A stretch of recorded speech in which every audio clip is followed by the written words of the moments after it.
Bonjour, c'est Marie-Pierre. En période de grand stress, ça peut arriver qu'on fasse une attaque de panique. C'est pas dangereux, mais c'est très spectaculaire et c'est surtout très désagréable. Dans une crise de panique, tout à coup, notre corps perçoit une menace.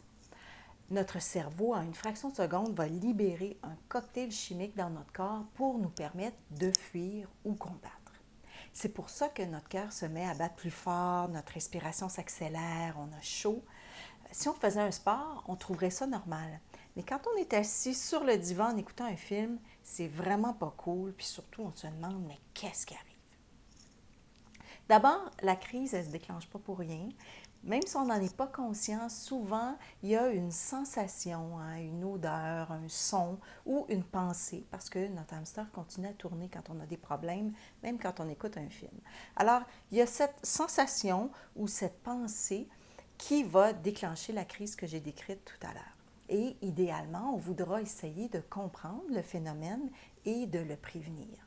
Mais quand la crise se déclenche, ce qu'il faut comprendre, c'est que ça va durer quelques minutes. Malheureusement, on ne peut pas remettre le dentifrice dans le tube une fois qu'il est sorti.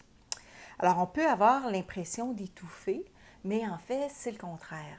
C'est qu'en respirant vite, on va chercher beaucoup d'oxygène pour nos muscles, mais comme on est assis, il y a trop d'oxygène dans le sang, donc on s'hyperventile. C'est ça qui va donner l'impression peut-être d'être étourdi, d'avoir des pétillements dans le visage, peut-être la nausée ou des engourdissements dans vos bras. Alors, les larmes peuvent se mettre à couler aussi de façon réflexe. On sait un peu de quoi on parle. Donc, qu'est-ce qu'on fait quand ça se passe? On peut respirer dans les mains. L'important, c'est d'inspirer par le nez pour faire entrer moins d'oxygène que quand on a la bouche ouverte et d'essayer d'expirer plus longuement par la bouche. On soupire, on relâche. Donc, on inspire par le nez.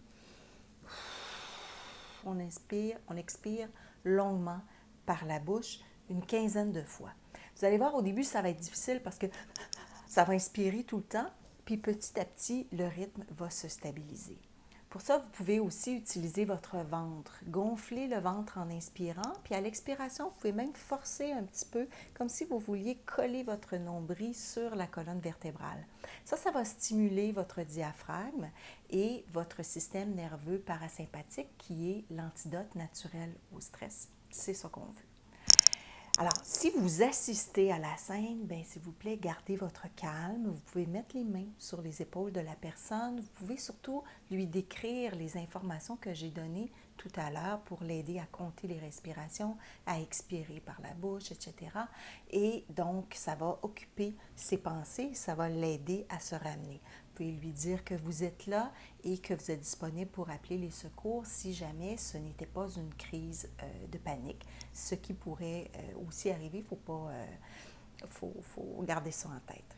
Donc, voilà, après la crise, ce sera le temps de commencer à penser à réduire le stress, à trouver des outils, des moyens. Osez demander de l'aide, je vous en prie. Et d'ici là, si vous croyez que cette capsule peut aider quelqu'un, merci de partager.